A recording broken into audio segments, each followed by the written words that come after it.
Hi guys, and welcome to Book Club Fri-YAY. So if you haven't signed up for book club yet, I very much encourage you to do that.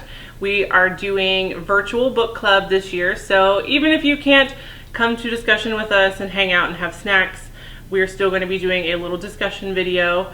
But mostly we just want you to enjoy and get your free copy of the book that we're going to be reading. So my name is Kelsey, if you haven't seen any of our videos before, or if you haven't been in to meet me in person, and I'm the teen librarian here at the Smith Public Library. And I'm Chelsea. I do Teen Book Club with Kelsey. If you've been in Teen Book Club before, you know me. I've been in a couple of the other videos. I'm a youth services reference assistant here at the library, and I help Kelsey out a lot. Yes, so we're going to be doing Shadow and Bone today. So Shadow and Bone looks like this. Your copy probably should. There are some older covers. This is the newer updated cover with the Netflix sticker because Shadow and Bone is going to be coming to Netflix as a series. And this is by Leigh Bardugo, and she does, you've definitely seen her stuff around. She does the Shadow and Bone in that series. She has Six of Crows and Crooked Kingdom. She has King of Scars. She also had an adult debut novel come out this past year called Ninth House, which was great. Definitely a little more mature, but still very good. So we're going to start with some questions because we always like to have a little bit of a discussion, and then we're going to talk about the Netflix series a little bit, and I think that'll be it. And we'll make sure that we have a list of books at the end that she has written that you can make sure that you check out. So our very first question is it better to stay silent or to speak up when you don't agree with people in power? And in Shadow and Bone, that becomes kind of a big issue if you've read the book. So, what do you think? I think that this conversation is relevant right now. I think, like, ideally, we all want to say yes, that I would speak up if I didn't agree. But it takes a lot of bravery. It takes a lot of guts. Fortunately, in this book, it seems like Alina has those guts, that bravery. She's able to do what she believes is right, even if it means sacrificing yourself and dying. I think that we should always be doing what we believe is right, even if it's really, really hard. I like to say I would do it in that instance. Yeah. Fortunately, I am not some magical chosen one who has to fight off the bad guy who wants me to be on his side, so I don't have to make that decision yet. You never know. You never know when you might become the chosen one. Yes. I think we like to think that we would be the hero in these books, that we would stand up and speak out and say the right thing, but it's hard, so it takes a lot of courage. But yeah, obviously, if you see something that someone is doing that's horrible, you should speak up and stand up for the little guy who's maybe getting beat up on. And I think Alina has an advantage because she's a very, I wouldn't say necessarily confident, but she's a very outspoken person, and that sometimes gets her in trouble. She is very snappy at people when maybe she shouldn't be, but it ends up proving to be an asset because she uses that later to speak her mind, and people are used to her speaking her mind. So I think that she does a good job. Yeah. Okay, so our second discussion question is commitment to honor and duty more important than making the right choice? And I think that ties in a lot to this. Particularly, we should also say, we always try to say at the top of book club that there are going to be spoilers. So I was going to specifically talk about something that happens in the book. So this is if you haven't finished yet, we're going to spoil you. But spoilers, Mal eventually becomes a deserter of the second army? Yeah, I was going to say, is it the second or third? The second army. The second army, which is not the Grisha, which is just, the regular old army, the standing army. So he's a tracker. He ends up becoming a deserter, and Mal is a very, duty and honor kind of guy. I was telling Chelsea earlier, reminds me of, the corn-fed Midwestern farmers' sons that are very, I'm gonna do the right thing and be moral, and which, is a great thing. So he very much has that sense about him. and he ends up becoming a deserter and walking away from the Second Army in order to help Alina. And that, I think, he's making the right choice. He's taking a step away from that commitment to his duty and making the right decision. It takes a while for him to make that decision, though. Yeah. He's like mad at Alina for a little while, Yes. which frustrates the reader. I was telling Kelsey he reminds me of Kale from Throne of Glass. Yes. If you guys have read that, I feel like the same people who don't like Kale are the same people who don't like Mao. And I think it's because both of them are so loyal to their job description and serving whoever's in charge that it's really hard for both of them to decide, even though this is what I'm supposed to be doing, it's not what I should be doing. Yeah. Luckily, Mao figures it out pretty quick by the end of book 1, instead of like making us wait until book 3. Kale takes a while. Kale takes in Throne of Glass. a long time. But it's hard when you've been, especially in a character like Kale's position, who's been so long very loyal to the people he's been serving and has always been treated well. It's hard to see past that sometimes. Yeah. Mal realizes like things are corrupt, and pretty quickly. not as great as we may have been told. Yes. So I mean, the question is commitment to honor and loyalty more important than making the right choice? I think the answer is no, unless loyalty and honor is the right choice. Yes. Deep. Okay. So, would you want, in the book, in Shadow and Bone, the Grisha have powers. They all have certain gifts and assets that they bring to the table. Alina's is that she's a sun summoner. She can literally summon daylight. And some of the Grisha use amplifiers, which is kind of like a sacred object that gives them access to even deeper and stronger powers. As the name implies, it amplifies their powers. So, however, in Alina's case, her amplifier was obtained for her by the Darkling. He made the kill on the stag that you see on the cover. He made the kill, he got to the antlers, he gives her the amplifier, and so he controls, for a time, he is in control of her power because he gave her gifted her this amplifier. So would you want access to an amplifier, to this greater, deeper power, even if it meant being controlled by someone else? I think I would say no, I don't want to be controlled by someone else. I was trying to decide if I even wanted an amplifier. No, I don't want to be controlled by someone else. There are other characters who have amplifiers that are not under someone else's control. Yes, they made the kill themselves, and they got the amplifier themselves. And I was thinking further books. I was trying to answer a question about book 1 with answers from book 4. So if it meant that I had to be controlled by someone, especially someone like the Darkling, who is questionably amoral, I don't know. Yeah. I would say no. I think even in situations where you were given, like, it could be the most wholesome, pure person with, like, just great intentions for the world. Even in that case, like, you're giving up your independence. Yeah. So even if this person is someone who has only pure intentions, who only wants the best for the world, who only wants to, they're still using you. They're still using you to meet their end goals. So, I mean, I think that would be really hard to give up. Yeah. I don't think that even the fame and fortune and everything else that would potentially come with having this huge amount of power, I don't know if it would be worth it. Yeah. Yeah. Really quickly, what would you want your Grisha power to be? I think that I would like, there's so many like little like niche like sects of them.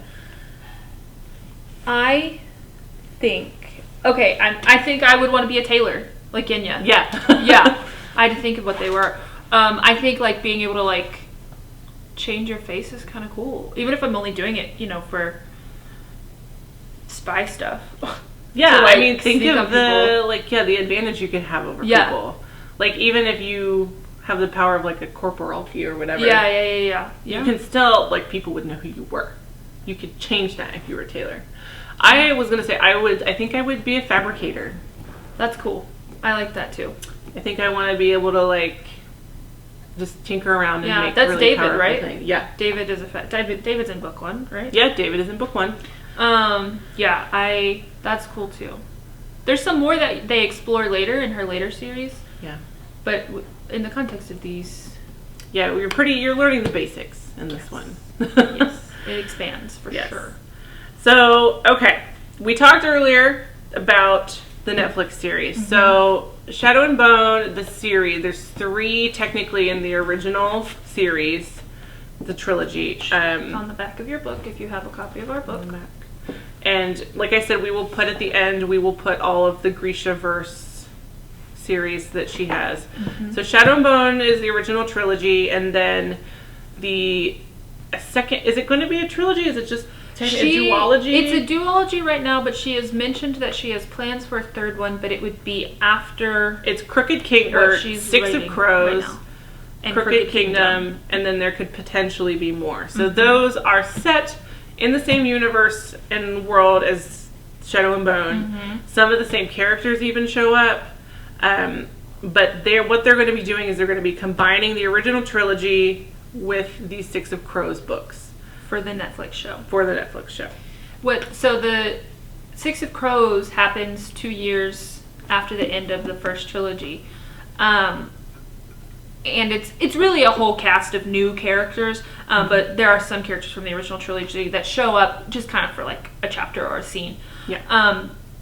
And through the whole Six of Crows book, you get those characters' backstories. So I think what they're doing in the Netflix show is showing us those backstories, and then by season 2 or season 3, we'll probably be in the writing of Six of Crows. Yeah. Does that make sense? Yeah. So that's what they're doing. So we're going to include a little photo of the cast so you can see who they've actually cast for the show. Ben Barnes is going to be the Darkling. And then I literally forget everyone else. Most of the other people are kind of newcomers. Ben Barnes is like the highest profile name. Yeah. Freddie, I don't remember Freddie's last name. Freddie would be the other one that's like popular, but I haven't watched anything he's in. And he's not one of these characters. He's one of the Six of Crows characters. You might recognize some of the names, but they were a little bit unfamiliar. They're a little bit newcomers. Chelsea and I, however, made a fan cast. Who we would like to be if we had like the money and ability to cast these people. Yes. So, okay. For Alina, I said either Emily Browning, who is probably like, I'm thinking of like Series of Unfortunate Events, like much younger Emily Browning. Okay. She's done way more adult things now and is grown up. So maybe not. But then, I don't know if any of you guys have seen Euphoria. It is on HBO. It's like very dark and intense. But one of the main characters who plays the character of Jules, Hunter Schafer, I think would be a really good Alina for that. My Alina's hard for me because she, like, my image of her, I just have a mental image of her and it's hard to match her. But for me, the choice I went with was Lily Reinhart from Riverdale, because she is that, like, soft, kind person who can really, like, kick butt if she needs to, which I think really matches Alina's personality. She's very, like, all-American girl next door kind of, which I think fits. Yeah. I mean, Alina has a little bit of sass, a little bit more sass. Yeah. But for the Darklit, well, I guess we should do Mal, maybe. Sure. For Mal, Mal was the hardest one for me. I always envisioned, like, a very, the guy who played Victor Crumb, like in Harry Potter.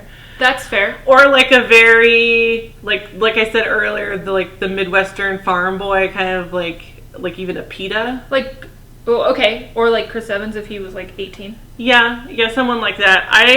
I put down Lucas Hedges. I have never seen anything that Lucas Hedges has been in, but I looked him up and he would be okay. Or even like a Tom Holland, I would say. For Mal, I said Taryn Edgerton. He is from The Kingsman. He's the gorilla in Sing. the animated movie, Sing. I was like, what? He's the gorilla in Sing. He's from the Kingsman. He's from that new Robin Hood movie with what's his face? I want to say Jamie Lee Curtis. Jamie Foxx. Jamie Lee Curtis is a woman. And then he was Elton John in the new Rocket Man movie. I think Taryn would be an awesome Mal. But I also just love Taryn Edgerton. So. Yeah. For the Darkling, we're very torn on this. Chelsea does not agree with me at all. Apparently our images are different. It's I fine. said Timothée Chalamet. I think that's enough of like a... He's still going to be kind of like the same age appearing as Alina, but a little older. But still, and like... I am not necessarily attracted to Timothée Chalamet. I know a lot of people are. But I think that the very like pale, dark, intense looking demeanor that he has would fit perfectly with the Darkling. And I think that based on his character in Lady Bird, he could really play the crappy kind of dude that we need for the Darkling here. My choice, I will tell you first, I said Tom Hiddleston, but I decided he was too much older. And then I decided Brendon Urie from Panic at the Disco. And you're like, that's a singer, not an actor. But y'all, I saw him on Broadway. He can act. And if you don't think he can be like dark enough, go watch the Emperor, I couldn't remember the name, Emperor's New Clothes music video. And you'll be like, okay, yeah, he can be the Darkling. So my choice is Brendon Urie. She's just saying that because I choose Brendon Urie for Brendon Urie. anything. He's on my shirt. I told her that her shirt looks like James Charles, but it's Brendon Urie. Okay, moving on. Genya. So for Genya, immediately the person that pops into my head for Genya is Christina Hendricks, but she's much too old to play that part. I mean, if they were to make Genya like a very like motherly older Grisha kind of figure, maybe. But barring the casting of Christina Hendricks, I would say like Sophie Turner would be excellent. We've seen her as a redhead already. She's totally glam, can be very sassy when she needs to be. Or Madeline Petsch. I don't know how you say her last name, but what's her head from Riverdale? What's her head? Cheryl Blossom from Riverdale. Cheryl Blossom from Riverdale. That would be, and lights went out. Sorry. We're not moving enough, apparently. Anyway, Cheryl Blossom, Madeline Petsch from Riverdale would be my Genya. Or Sophie Turner. Those were my choices. Honestly, I agree with Madeline, but I felt like we couldn't say the same person. So I came up with my own. I also said the girl from Teen Wolf. I already forgot her name, but Lydia from Teen Wolf. What's the actress's name? I've never watched Teen Wolf. But my final choice was Karen Gillan. Again, she's a little bit older, but she's got that red hair. She's got that beautiful face. She's from the newest Jumanji. She's from Guardians of the Galaxy and Doctor Who, if you don't know who she is. That's fine. You get Timothée Chalamet. Oh, okay, yeah. That's why I chose for Genya. And then the other character we wanted to cast, even though she doesn't show up a lot in Shadow and Bone, Zoya becomes pretty important as you continue to go through all these books. Zoya, I would cast Camila Mendes, who is also from Riverdale. Veronica. And then I also thought about, I would love to see Tati Gabrielle, who is, oh my god, why can't I remember her name, from Sabrina, from the Chilling Adventures of Sabrina. You'll know who I'm talking about if you see her. Anyway, Tati Gabrielle is incredible, and I would love to see her as a Zoya, even though Zoya is described as a very like fair complected, like very stunning beauty. Tati Gabrielle is an African American woman, but we're not about that like staying in one race. Like let's get some diversity in here. So yeah, so I would love to see Tati Gabrielle, or if we were going to stick with the very fair complected, then we'll do a Camila Mendes. But I had a person, and now that I'm thinking about the rest of the series and later series, I don't like my choice anymore. Who was your original choice? It was Michelle Trachtenberg, which she's that's fine right, for yes. book 1, but Zoya really gets some depth to her character that I don't think Michelle Trachtenberg can do. No offense, Michelle Trachtenberg, if for some reason you were watching this video. I like Camila Mendez. I think that's a good idea. I told Kelsey earlier that I thought Naya Rivera would be great at it, which is really sad. But I think if she were alive and able to, she would be really great as Zoya. Yeah. Other than that, that's hard. Zoya's like a hard character because she is so... She's very, as you get to know her. She's like, I don't want to hang out with her, but then you really get to know her and you're like, well, she's kind of like one of the coolest characters. Yeah. Maybe if we like dyed Madeline's hair, made Madeline dark hair, Madeline Pesh. Okay. Yeah. Yeah. That would be good. Yeah. Because she is kind of a very mean character until you get to know her. Yeah. And Madeline Pesh can definitely do that. Yes. Yeah. She's mean until you understand her depth. So that is it for our book club. Make sure as soon as this video goes up, you can register for the next book club, which next month we are doing Pumpkinheads by Rainbow Rowell. It is a graphic novel. It's super cute. We're going to talk about it at the beginning of October. So grab your copy of that. And then if you are interested, if you enjoyed Shadow and Bone, if you want to check out the rest of them, the second one is Siege and Storm. Siege and Storm. And then Ruin and Rising is the third one. Yes. I would recommend reading all of those first and then moving on to Six of Crows and Crooked Kingdom. Make sure you have read all of those before you even touch the book King of Scars. King of Scars would make zero sense if King you tried of Scars, to read that. yes, it will make no sense to you if you try to read it first. So King of Scars is the last one that you should do. And I think it's just those 6 right now. She's working on a sequel to King of Scars, so you'll have that one to follow it up. And then, like we said earlier, she is possibly thinking about doing more of the Ketterdam Six of people, Crows the stuff, Six of Crows. Also, real quick, I wanted to say that there are special edition covers for Six of Crows and Crooked Kingdom. If you like them, they're very pretty. But she just announced this month that they're releasing matching Shadow and Bone special edition covers to those. So if you get super into those, look up Shadow and Bone and Six of Crows special edition covers. They're super pretty. Yeah. And follow Lee Berdugo on Instagram. She's really cool. She is. She's a very cool author. So, okay. Well, we will talk to you guys next time. And we will see you for book club in October.